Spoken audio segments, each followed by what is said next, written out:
Jai Namo Buddhaya. I am very glad to be here to present this topic, Theravadis and its root. In the age of artificial intelligence, we are still striving for gender equality. However, Buddhism paved the way for gender equal society about 2500 years ago. In the land in which the Bhikkhu, Bhikkhuni, Upasaka and Upasaki Sanghas exist is a Majjhima Desh, said Lord Buddha. The Therikada is an anthology of poems that stands as strong evidence of gender equality present within the Sangha. These Therikada poems are among the first known poems by women in India and constitute the earliest collection of women's literature in the world. The word Theri means senior ones among ardent Buddhist women and Gata means poem. The poems describe the freedom enjoyed by these women and their experiences while following the path of the Dhamma.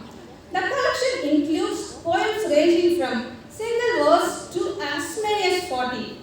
Dhammapala, the 6th century Buddhist commentator on the Therikada, referred to this poem as Udhana, which means inspired utterances. The quality of the anthology varies, but many poems deserve not only the historical designations of being the first, but also the label of great due to their literary merit. Written in Pali, these poems are rooted in the Theravada Buddhist traditions, which was prominent in Sri Lanka and Southeast Asia during the first millennium. It is also important to note that South India followed this tradition as well. The word Theravada evolved into Dravida, a term now used politically to challenge the immutabilities of Vedic culture. The southern states of India are referred to as Dravidian states, and the languages belong to a specific linguistic group. Out of the 6 languages recognized as a classical language by India, 4 are Dravidians: Tamil, Telugu, Kannada, and Malayalam. The influences of Therikada is reflected in Tamil classics like Manimekalai, Silappatikaram, and Kundalikesi. 3 of the 5 major epics where female protagonists take center stage. The era of these epics contributed to Tamil status as a classical language. The Therikada poems, with their meter, structure, and metaphors, not only illuminate the Buddhist philosophy, but also offer enjoyment as a profound form of literature. Let us take the first verse of Amapali's poem as a case study. The hair on my head was once curly, black, like the colors of bees. Now, because of old age, they are like dew. On the basic level, this poem reflects central Buddhist teaching, impermanence. It is one of the 3 marks, tilakkhana of existence. Anicca, impermanence; anatta, no soul; dukkha, suffering. At the same time, the poem is rich in metaphor. Amapali's description of the hair as black, like the color of bees, not only conveys color, but also hints at texture and sheen. The metaphor invites us to visualize the natural movement of her curly hair, evoking a sense of beauty and vitality. May feel a sense of pleasure imagining the youth Amapali's hair. Recognize the tensions in poem requires seeing it both through the lens of Buddhist thought and in relations to non-religious lyric poetry, which often explores themes of attractions and love.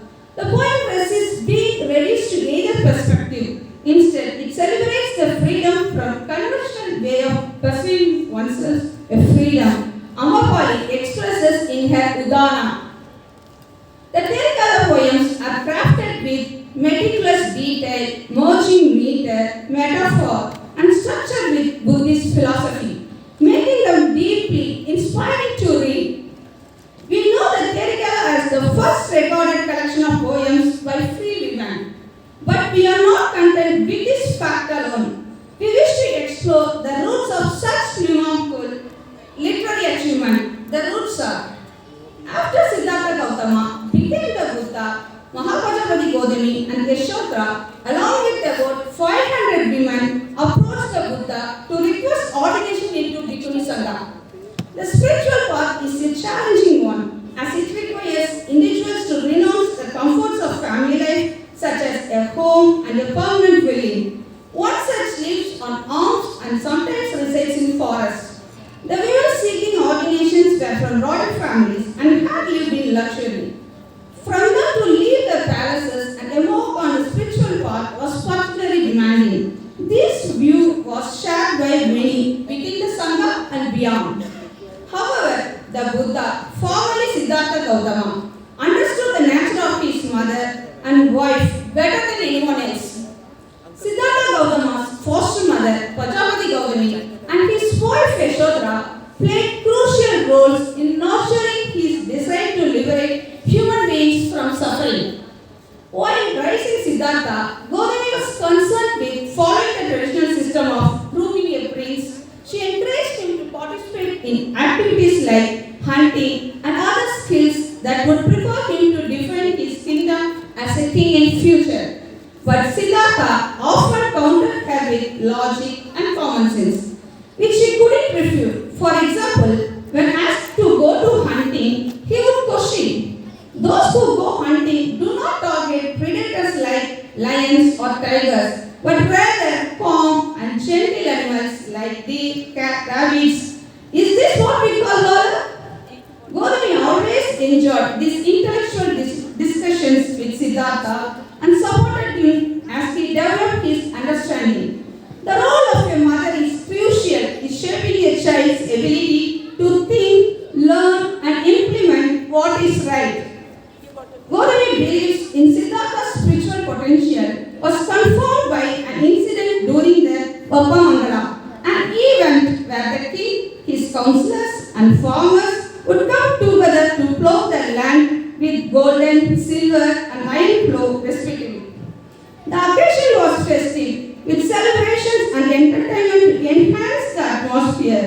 Siddhartha was often present with his fathers Suddhodana and Gautami. During one such event, Siddhartha grew tired of the festivities and wandered away to sit under the shade of a tree. While he began to meditate, after some time, when they couldn't find him, Gautami and Siddhartha went in search and discovered Siddhartha in a deep meditative state. Seeing him in these conditions, Gautami realized that her son was advancing on his spiritual quest. Every night, mother and son would discuss the events of the day, and Gautami, well aware of her son's deepening spiritual quest. Then Yashoda. Yashoda and Siddhartha knew each other from childhood. They shared a common interest to help alleviate human sufferings and walk the path of spirituality. Regarding Yashoda, many myths have been created, portraying her as deeply suffering from Siddhartha's renunciation. These stories were often spread to defend the Buddha. Here, however, a closer look at history reveals quite the opposite example. If Yashoda had truly suffered due to Siddhartha's renunciation, how could she, as a mother, have allowed their 7-year-old son Rahula to also renounce and follow the Buddha? After Suddhodana's death, Yashoda joined the Bhikkhuni Sangha along with her mother-in-law Gautami and attained arahantship. Such spiritual attainment would not have been possible if she had harbored resentment towards Siddhartha's renunciations. From the time Yashoda befriended Siddhartha, even before their marriage, she helped him understanding the world of women and gender inequality that permeated every aspect of life, including spirituality. After the marriage, they frequently discussed spiritual matters, and these discussions extended beyond the two of them, which included Gautami as well. Both Siddhartha's mother and wife supported his spiritual journey, and they practiced alongside him during that time. Yashoda encouraged Siddhartha to find the path to liberation and convinced him to eventually open the doors of spirituality to women as the time was right for such a cause. Though the Buddha understood the spiritual interest of his mother and wife, He initially denied the request to establish the Bhikkhuni Sangha, wanted them to understand the depth of walking the path of Dhamma. He rejected the request a couple of times. On the third attempt, Gautami shaved her head, donned the robe, and encouraged about 500 women, her friends and family members, to do the same. Together, they embarked on a journey from Kapilas to Vaishali, covering approximately 360 kilometers on foot. By the time they arrived in Vaishali, their feet were swollen and their bodies and robes were smeared with dust and mud, tired of the journey. Their dedications moved Ananda, who requested the Buddha to ordain them into the Sangha. The Buddha refused twice, but Ananda asked, "Can women not become enlightened?" To this, the Buddha replied, "Gender is not a barrier to treading the path of Dhamma and attaining the liberation." Encouraged by this, Ananda requested for a third time, and the Buddha agreed, instructing Gautami to ordain herself and others as Bhikkhuni. Thus, the Bhikkhuni Sangha was formed.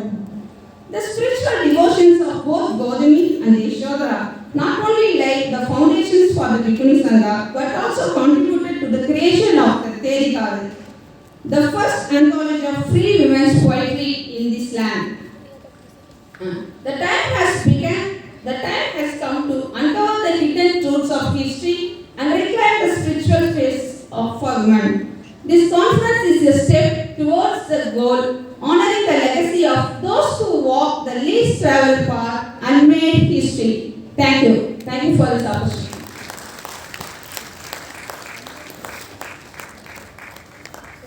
Thank you, Priya, for sharing your thoughts on the relationship of Yashodhara and Siddhartha on establishing a Sangha and about their discussions towards establishing. So, I would like to conclude.